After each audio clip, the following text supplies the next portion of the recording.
नमस्कार. आज आम्ही तुम्हाला घेऊन आलो आहोत नांदेड जिल्ह्यातील भोकर तालुक्यात, जिथे निसर्गाचे नियम नाही तर चक्क भ्रष्टाचाराचे नियम चालत असल्याचा गंभीर आरोप समोर येत आहे. एका गुंठ्यात 10 मोठी झाडे आणि एक शेततळे बसू शकते का?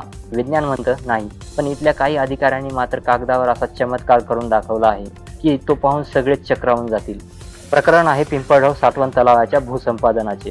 गट नंबर 144 मधील एकूण 16 एकर जमिनीचा हा व्यवहार असल्याची माहिती आहे. पण खरी मेघ इथेच आहे. कागदोपत्री केवळ 39 गुंठे जमीन दाखवण्यात आली आहे आणि त्या एकाच तुकड्यावर 191 केसर आंब्याची झाडे, 76 सागाची झाडे, 30 पेक्षा अधिक चिकू आणि जांभळीची झाडे, म्हणजे जवळपास 300 झाडे.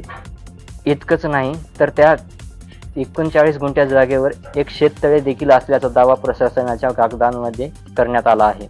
प्रश्न असा आहे, अवघ्या 39 गुंठ्यामध्ये इतकी झाडे आणि शेततळे एकाच वेळी असणे तांत्रिकदृष्ट्या शक्य आहे का?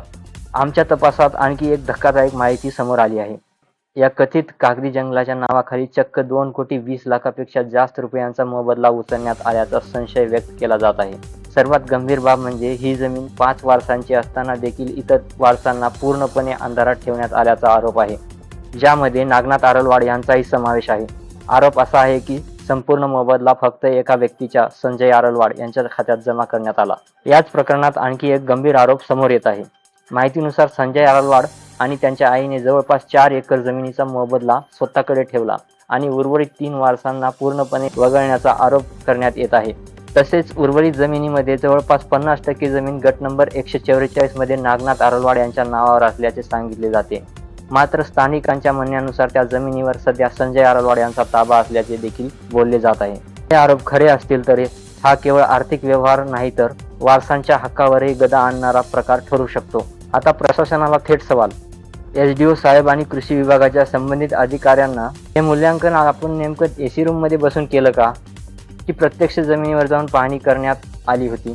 39 गुंठ्यात 300 झाडे लावण्यासाठी कोणतं मॅजिक वापरलं गेलं, की ही झाडे फक्त कागदावर आगळ? नागनाथ आरलवाड यांच्या म्हणण्यानुसार SDO साहेबांनी तुम्ही आकुबाई नामदेव आरलवाड यांचे वारस आहात का आणि हे क्षेत्र सामायिक आहे का, असा प्रश्न विचारला. जर क्षेत्र सामायिक नाही आहे तर तुम्ही 39 गुंठे म्हणजे संजय नामदेव आरलवाड यांच्या 300पेक्षा जास्त झाडे व शेततळे कसे बसवण्यात आले, की तुम्हालाही अंधारात ठेवण्यात आले? पिंपळगाव साठवण तलाव हा प्रकल्प राज्याचे माजी मुख्यमंत्री आणि विद्यमान खासदार अशोक चव्हाण यांचा ड्रीम प्रोजेक्ट मानला जातो. शेतकऱ्यांच्या हितासाठी उभा राहिलेला हा प्रकल्प जर अशा प्रकारच्या कथित गैरव्यवहारामुळे बदनाम होत असेल तर केवळ हा प्रशासन नाही तर संपूर्ण प्रकल्पावर आणि जनतेच्या विश्वासावर काळीमा फासणारे कृत्य ठरू शकते.